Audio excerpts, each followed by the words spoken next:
Hi everyone, मैं robin आप सभी को फिर से एक बार वेलकम करता हूं अनअकैडमी लाइव एसएससी एग्ज़ाम्स में। तो हमारे इस सेशन में सर्कल के जो बेसिक चीज़ें होती हैं, बेसिक प्रॉपर्टीज़ होती हैं, उन पर बेस हम यहाँ पर कुछ क्वेश्चंस करेंगे। उन क्वेश्चन से आपको ही वो लर्निंग में देने की कोशिश करूँगा जो कि बेसिक्स से रिलेटेड होती हैं। आई होप आपको ये सेशन पसंद आएगा। आई नो अगर आप ऑलरेडी काफ़ी दिन से तैयारी कर रहे हैं, आपने सर्कल को भी अच्छे से पढ़ा है, तो आपको लगेगा कि अरे यार कुछ टफ क्वेश्चंस लीजिए या फिर कुछ ऐसा वैसा पढ़ाइए। सो आई एग्री, बट चीज़ें अगर हमें बेसिक से जानने की ज़रूरत है तो उससे रिलेटेड जो भी क्वेश्चन आपके बनते हैं वो मैं यहाँ पर आपके साथ डिस्कस करूँगा। और देखिए, जो भी फैक्टर हमारे वहाँ से बनेंगे मैं उनका भी आपके साथ डिस्कशन करूँगा। तो ये कुछ मेरे बारे में जानकारी। My name is robin. चलिए हम अपने सेशन को स्टार्ट करते हैं। तो पहला क्वेश्चन आपके सामने है। मैं आपको 5 या 10 सेकंड का टाइम भी दूंगा, आप वहाँ पर क्वेश्चन को अटैम्प्ट करें और उसके बाद अपना आंसर कमेंट सेक्शन में अपने पास रखें, सो दैट कि आपको पता चल सके कि आपने क्वेश्चन को कितने जल्द से जल्द सॉल्व किया। दोनों लैंग्वेज में देखिए आपके सवाल हैं, तो हिंदी मीडियम से जो भी बच्चे हैं वो भी आप अपना आंसर कर सकते हैं। तो क्वेश्चन आपको क्या दिया गया है? दी एंगल यानी कि एक कोण है जो कि सबटेंड किया गया है, यानी कि आंतरिक किया गया है बाई अ कॉर्ड, यानी कि एक जीवा के द्वारा। एट इट सेंटर, उसके सेंटर पर, और उसकी वैल्यू दी गई है आपको 60 डिग्री। देन बताना है रेशियो यानी कि अनुपात बिटवीन कॉर्ड एंड रेडियस, यानी कि जीवा और उसकी त्रिज्या के बीच में अनुपात क्या होगा। क्वेश्चन देखिए, क्वेश्चन का डायग्राम अगर मैं आपके लिए ड्रॉ करूं तो आपको अगर एक सर्कल मिला है, यहाँ पर सर्कल जैसा नहीं दिख रहा है but yes it's a circle. तो the angle subtended by a chord at it centre, यानी कि यहाँ से मैंने कॉर्ड ड्रॉ करा, ये इसका सेंटर है, और आपने ये बोला कि ये जो कॉर्ड है ये सेंटर पर कितना एंगल ड्रॉ करती है? 60 डिग्री। अगर ये 60 डिग्री है तो देखिए, पहले मैं आपको क्वेश्चन को नॉर्मली समझा देता हूँ, उसके बाद मैं आपसे बोलूँगा कि अगर एग्जाम में आपको कभी भी क्वेश्चन मिला करे तो आप अपने दिमाग में एक इमेज बनाएं आपके पूछे गए क्वेश्चन की, और देखें कि आपको वहाँ पर क्या चीज़ें पता हैं। इसकी कॉर्ड ने इसके सेंटर पर 60 डिग्री ड्रॉ किया है। अब आप मुझे बताएंगे कि सेंटर से जो ड्रॉ करी गई लाइन होती हैं उसकी सर्कमफेरेंस तक, ये क्या होती हैं? आपकी रेडियस होती हैं, जो कि क्या होती हैं? इक्वल होती हैं सर्कल की मैं बात कर रहा हूँ।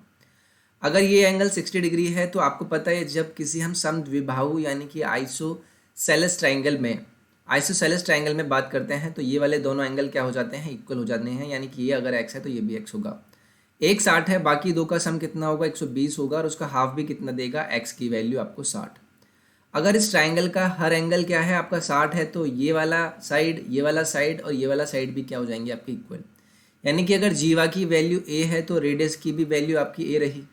रेशियो आपसे किसके बीच में पूछा गया है? कॉर्ड और रेडियस के बीच में, और तो ए और ए का रेशियो आपको कितना देगा? 1:1, और यही आपका यहाँ से आंसर हो जाएगा। क्वेश्चन को मैं अभी आपको इस तरीके से बता रहा हूँ कि जब भी आप एग्जाम में क्वेश्चन को अटेम्प्ट करें ना, तो पहले कोशिश करें कि आप उसकी दिमाग में फिगर बना पाएं।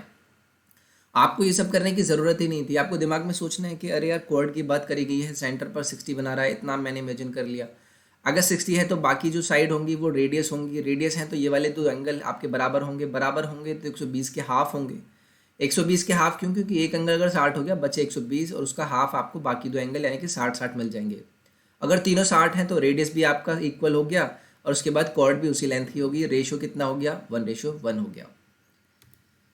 नेक्स्ट है आपके सामने फिगर है, ओ बोला गया है सेंटर है। बताना है अगर ओ सी डी आपके पास 26 डिग्री है तो ए ओ डी आपको इसकी वैल्यू बतानी है। अगर मैं आपको बोलूँ ये कितना है? एक्स। अपना आंसर करें। क्वेश्चन एकदम आसान है, आप देखकर ही मार्क कर सकते हैं कि भाई एक्स की वैल्यू यहाँ से कितनी होगी? 52 डिग्री होगी। कैसे? मैंने जैसे ही आपसे बोला कि ओ आपका सेंटर है और ये एंगल 26 है, तो क्या आप यहाँ से तुरंत बोल पाएंगे भाई ये वाला एंगल भी 26 डिग्री होगा? ऐसे मैंने क्यों बोला? क्योंकि सेंटर से मैंने जो ड्रॉ करी है लाइन वो रेडियस है, और रेडियस इस सर्कल में दोनों इक्वल होंगी।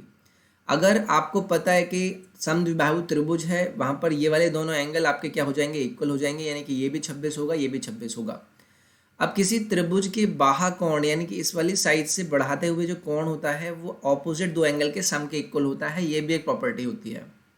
ठीक है, यानी कि मैं आपसे कहूँ कि भाई ये आपके पास ट्राइंगल है इस तरीके से, तो मैं आपसे पूछूं भाई ये वाला एंगल एक्स किसके इक्वल होगा, और ये वाला एंगल और ये वाला एंगल अगर मैंने आपको ए बी दिए गए हैं तो ये एंगल आपका एक्स किसके इक्वल होगा? ए प्लस बी के। ये होता है आपका एक्सटर्नल जो एंगल होता है इस लाइन के फॉरवर्ड में, उसका ऑपोजिट दो एंगल के इक्वल सम के इक्वल। तो यहाँ से 26 और 26 आपने ये दो एंगल निकाल लिए थे। अब इन दोनों का सम कितना हो गया? 52। ये इसका क्या है? एक्सटर्नल ऑपोजिट एंगल के इक्वल होगा, यानी कि 26 और 26 का जो सम मिलेगा वो आपको कितना मिलेगा 52। नेक्स्ट है डी ई एफ क्या है, पॉइंट है सरकमफेरेंस पर सर्कल की। इफ़ डी ई और डी एफ के बारे में बोला गया कि वो कितना है 7√2, तो बताना है ई डी एफ। अगर आपको 90 डिग्री दिया गया है, रेडियस बता दीजिए कि सर्कल की रेडियस कितनी होगी। तो मैं यहाँ पर आपके लिए क्या करूँगा, सबसे पहले मुझे ड्रॉ करना होगा क्या, सर्कल। तो मैंने ये आपके लिए सर्कल ड्रॉ किया। अगेन सर्कल जैसा नहीं दिख रहा है बट सर्कल है। उसके बाद मैंने आपसे बोला कि आपने यहाँ पर क्या किया, 3 पॉइंट लिए हैं। 3 पॉइंट आपके कौन कौन से हैं, 3 पॉइंट हैं आपके डी ई एफ। तो चलिए यहाँ पर मैं अगर कोई ट्राइंगल ड्रॉ करता हूँ, ये हो गया मेरा ट्राइंगल, और इस पर मैंने आपके लिए ड्रॉ किए पॉइंट क्या, डी ई एफ। तो सपोज़ कीजिए ये मेरा हो गया डी, ये हो गया मेरा ई, और ये हो गया मेरा एफ। ठीक है। अब उसके बाद आपसे बोला गया क्या कि भाई डी ई और डी एफ की वैल्यू, डी ई और डी एफ की वैल्यू ये भी कितनी है 7√2 है, और ये भी कितनी है आपके पास 7√2। उसके बाद बोला गया है कि अगर ई डी एफ अगर ये वाली वैल्यू 90 है तो बताना है कि भाई रेडियस कितनी होगी। तो देखिए किसी भी सर्कल के अंदर अगर कोई ट्राइंगल 90 डिग्री बताता है तो जो उसकी साइड होती है, यानी कि उसके ऑपोजिट साइड होती है, वो हमेशा क्या होती है, उसकी डायमीटर। यानी कि थोड़ी देर के लिए देखिए मैं आपसे यहाँ बात करूँ कि अगर जैसे किसी सर्कल का एक डायमीटर है, ये डायमीटर ने इस सर्कल के इस वैल्यू पर कोई 90 डिग्री वैल्यू बनाया है, तो देखिए ये वाला जो वैल्यू होगा ना आपका, ये वाला बेस, ये हमेशा क्या होगा, आपका डायामीटर होगा। ये आपका डायामीटर होगा। तो यहाँ पर ये जो मैंने ड्रॉ किया है, अगर ये वाली वैल्यू इसके ऑपोजिट एंगल पर 90 डिग्री बनाती है, तो यहाँ से ई एफ की जो वैल्यू होगी ना, ये आपकी क्या होगी, डायामीटर होगी। अब ये 90 है, ये वैल्यू आपको पता है डायमीटर है, तो ऑब्वियसली 90 डिग्री से जो दो साइड बन रही हैं उनके स्क्वायर सम आपको इसके स्क्वायर के मिलेंगे। आपको आई गेस ये चीज़ समझ में आ रही होगी। यानी कि यहाँ से मैं आपसे कह सकता हूँ कि ई एफ का जो स्क्वायर होगा, ई एफ का जो स्क्वायर होगा वो आपका डी एफ के स्क्वायर प्लस डी ई के स्क्वायर के इक्वल होगा। ये आपको लग नहीं रहा है, ये आपका क्या है, डायमीटर है, क्योंकि ये एंगल क्या है आपका 90। अब 90 से आपका ये अगर एक राइट एंगल ट्राइंगल बन गया तो ऑब्वियसली इसका स्क्वायर प्लस इसका स्क्वायर किसके इक्वल होगा, इसके स्क्वायर के। यहाँ से ई एफ की वैल्यू निकालूंगा तो ये कितना हो जाएगा, डी एफ का स्क्वायर 49 और 2 का मल्टीप्लाई 98, और ये भी आपका 98 आ गया। 98 और 98 कितना होता है, 196 होता है। ई एफ स्क्वायर की वैल्यू है, तो यहाँ से ई और एफ की वैल्यू कितनी आ जाएगी, √196 यानी कि 14। अगर ई एफ की वैल्यू 14 है और ये आपका डायमीटर है, तो इसका हाफ कितना हो जाएगा, 7, जो कि आपकी क्या हो जाएगी, रेडियस। और यहाँ से जो रेडियस यानी कि त्रिज्या पूछी गई थी आपसे वृत्त की, उसकी वैल्यू कितनी हो जाएगी, 7 सेंटीमीटर। नेक्स्ट दिया गया है रेक्टेंगल विद वन साइड जिसकी लेंथ है 4 is inscribed in a circle of diameter 5 centimetre. Rectangle का एरिया बताना है।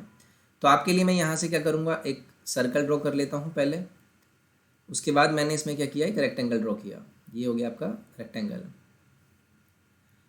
ये आपका सेंटर है। आपको बोला क्या गया है, डायमीटर यहाँ पर कितनी है आपकी 5। तो अगर मैं यहाँ कॉर्नर से इसको ऐड करूँगा तो ये क्या हो जाएगा, रेडियस हो जाएगा। यानी कि ये हो गया आपके पास 5/2। अगर मैं ये ड्रॉ करता हूँ इस तरीके से, तो ये वैल्यू आपको पता है कि भाई एक 4 है, तो इसका हाफ कितना हो जाएगा, 2। ऑब्वियसली अगर मुझे इसका रेक्टेंगल का एरिया निकालना है तो मुझे ये वाली साइड जो कि मेरे पास 4 है और दूसरी वाली साइड भी चाहिएगी। तो मैंने माना कि भाई ये वाली जो वैल्यू है कितनी है, x है। ये आपका राइट एंगल ट्रायंगल होगा, ये वाला जो मैंने बनाया है। तो यहाँ से आपको पता है कि भाई 5/2 इसका स्क्वायर किसके इक्वल होगा, x² प्लस 2 स्क्वायर यानी कि 4। अब यहाँ से अगर मैं x² की वैल्यू कैलकुलेट करूँ तो ये हो जाएगा आपका 25/4 माइनस 4। ये कितना हो जाएगा, 25/16।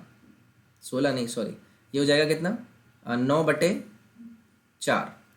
अगर x² की वैल्यू 9/4 है तो x की कितनी हो जाएगी, 3/2 हो जाएगी। तो यानी x की वैल्यू अगर 3/2 है तो पूरी की वैल्यू कितनी हो जाएगी, 3/2 × 2, यानी कि पूरी ये जो साइड है ये आपने निकाल ली 3। तो इस रेक्टेंगल का एरिया कितना हो जाएगा, एक साइड आपके पास 4 है, दूसरी साइड आपने 3 कैलकुलेट कर लिया। एरिया कितना आ जाएगा आपका, 12 सेंटीमीटर स्क्वायर, और यही आपका आंसर होगा। नेक्स्ट आपके सामने एक डायग्राम दिया गया है। आपको यहाँ पर DAB यानी कि ये वाली वैल्यू बोली गई है 50 डिग्री है। एक्स और वाई की आपको बतानी है एंगल की वैल्यू। तो अगर मैं एक्स और वाई की बात करूँ तो देखिए ध्यान से देखिए, ABCD जो कि आपका क्या है, एक साइक्लिक क्वाड्रिलेटरल है। ये आपको सेंटर बोला गया है। तो आपको पता है साइक्लिक क्वाड्रिलेटरल में जो ऑपोजिट एंगल्स होते हैं उनके सम क्या होते हैं, 180। तो 50 और वाई का जो वैल्यू होगा सम का, 50 और y का जो सम का वैल्यू होगा वो कितना होगा 180 होगा, यानी कि y की वैल्यू आपने यहाँ से कैलकुलेट कर ली, कितनी आ गई 130 डिग्री। पहली चीज़ आपने कैलकुलेट कर ली क्योंकि दो मान पूछे गए हैं x और y, तो y का मान आपने निकाल लिया। अब आपको निकालना है x का मान।